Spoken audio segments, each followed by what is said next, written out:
Hello everyone, I hope you all are doing great. तो आज हम पढ़ेंगे पीरियोडिसिटी के बारे में और उनके सारे प्रीवियस ईयर क्वेश्चंस को हम कवर करते चलेंगे। तो चलिए शुरू करते हैं आज का ये lecture. Classification of periodic table.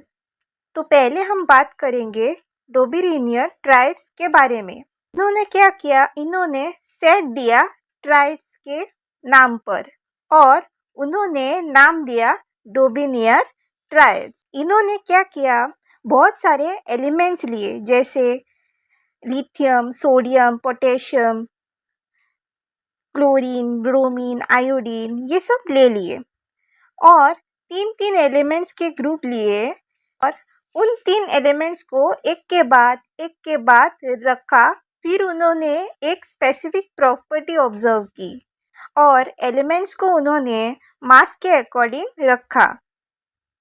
याद रखना, इन तीन एलिमेंट्स का जो ग्रुप था ना, वो उसको उन्होंने बोल दिया ट्राइड्स। अब ये ट्राइड्स क्या है? It is a group of 3 elements और जो एलिमेंट्स इस ग्रुप में बिलोंग करते हैं, जैसे कि इन्होंने लिथियम, सोडियम और पोटेशियम लिया। ये एलिमेंट्स ना डाउन द ग्रुप होने चाहिए, ये कंपलसरी था।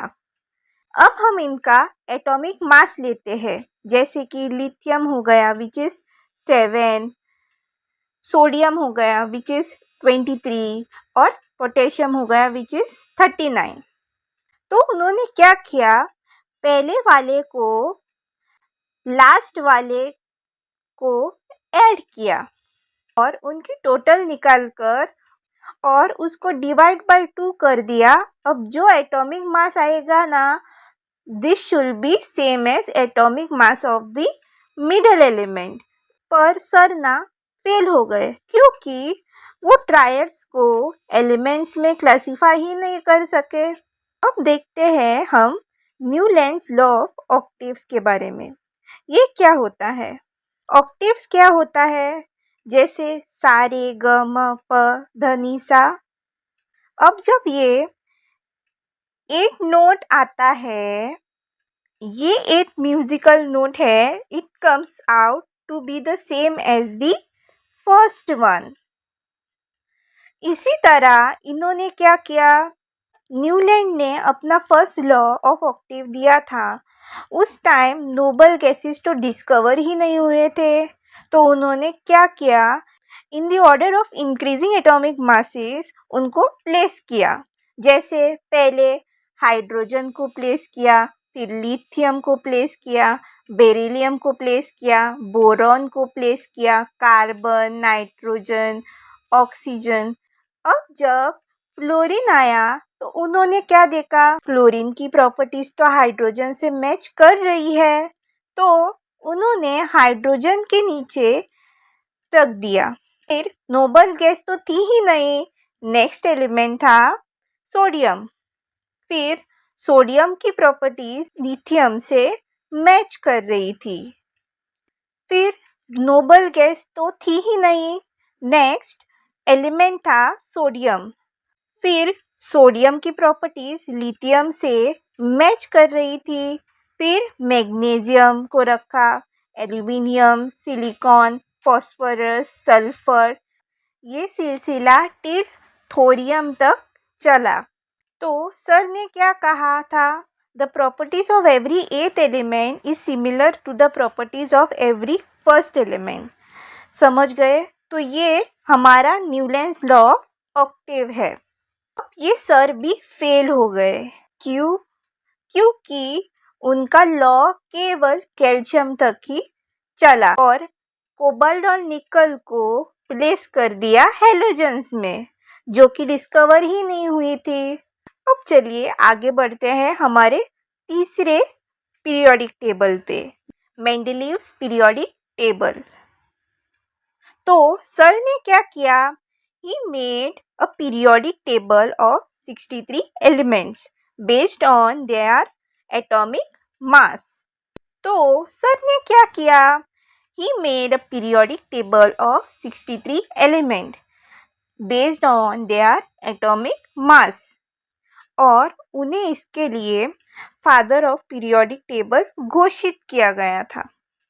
उन्होंने क्या किया, एलिमेंट्स को अरेंज किया वर्टिकल कॉलम्स में और हॉरिजॉन्टल रोज में और बोल दिया उन्हें पीरियड्स। दूसरी बात जो थी, सर जो है वो कम्प्लीटली रिलाई कर रहे थे केमिकल प्रॉपर्टीज में।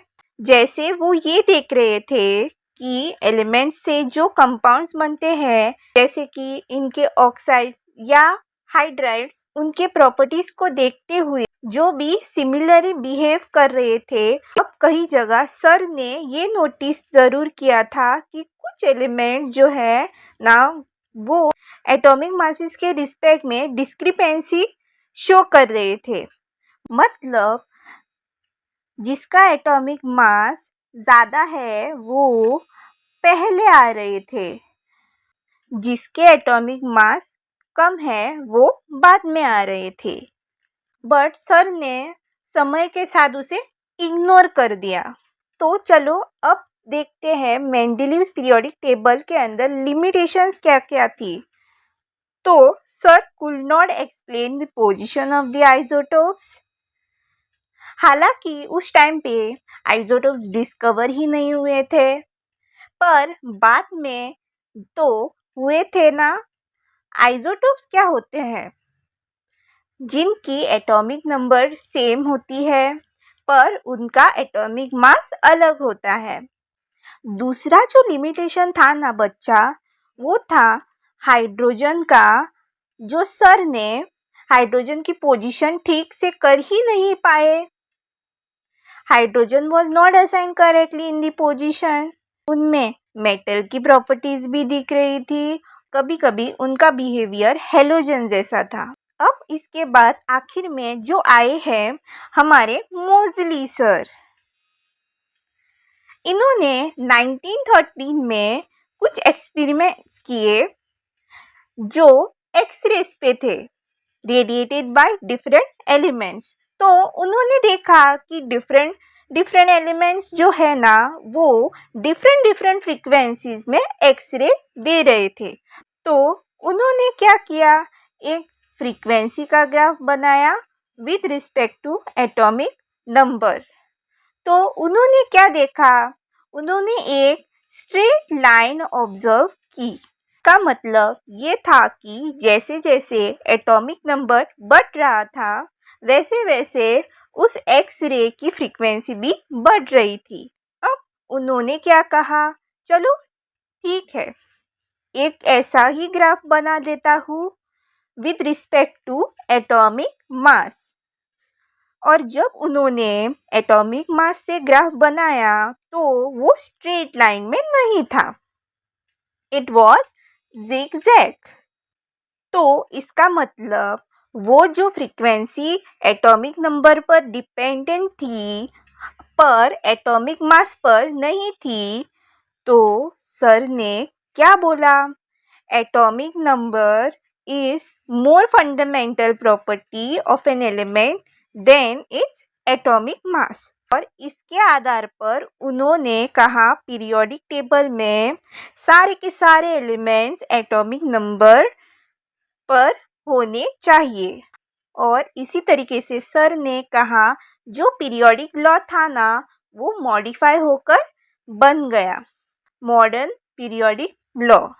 तो अब हमारा मॉडर्न पीरियोडिक लॉ क्या कहता है, ये कहता है कि the physical and chemical properties of the element are the periodic functions of their atomic numbers. तो एक है हमारा long form of periodic table. इसके अंदर हम देखते हैं हॉरिजॉन्टल रोज, जिन्हें हम कहते हैं पीरियड्स, वर्टिकल कॉलम्स, जिन्हें हम कहते हैं ग्रुप्स। कुल मिलाकर यहाँ पर टोटल 7 पीरियड्स है और 18 ग्रुप्स है। अब देखो एग्जाम पॉइंट से क्या क्या आ सकता है। पहले तो ग्रुप 1 को हम अल्कलाइन मेटल्स बोलते हैं, फिर ग्रुप 2 को हम अल्कलाइन अर्थ मेटल्स कहते हैं, फिर ग्रुप 17 को हम हेलोजन्स कहते हैं और ग्रुप 18 को हम नोबल गैसेस बोलते हैं। फिर ये जो 1 और 2 ग्रुप दिख रहे हैं इसे हम एस ब्लॉक एलिमेंट्स कहते हैं और 13 टू 18 के बीच के ग्रुप्स को हम पी ब्लॉक एलिमेंट्स कहते हैं और ग्रुप 3 टू ग्रुप 12 को हम डी ब्लॉक एलिमेंट्स बोलते हैं और लेंथेनॉइड और एक्टिनॉइड सीरीज के ग्रुप को हम एफ ब्लॉक एलिमेंट्स कहते हैं। अब बात करते हैं हम इनकी इंक्रीजिंग और डिक्रीजिंग प्रॉपर्टीज के बारे में। तो चलिए देखते हैं। पहले from bottom to top and from left to right इनकी इलेक्ट्रॉन एफिनिटी, इलेक्ट्रोनेगेटिविटी और उनकी आयनाइजेशन एनर्जी इंक्रीज होती है। फिर हम बात करते हैं फ्रॉम टॉप टू बॉटम और फ्रॉम राइट टू लेफ्ट का मेटेलिक कैरेक्टर और इनका एटॉमिक रेडियस इंक्रीज होता है। तो चलिए आज का ये लेक्चर यहीं पे हम ख़त्म करते हैं। मिलते हैं अगली वीडियो में। अगली क्लास में हम मेटल्स और नॉन मेटल्स से रिलेटेड बात करेंगे। Thank you for watching.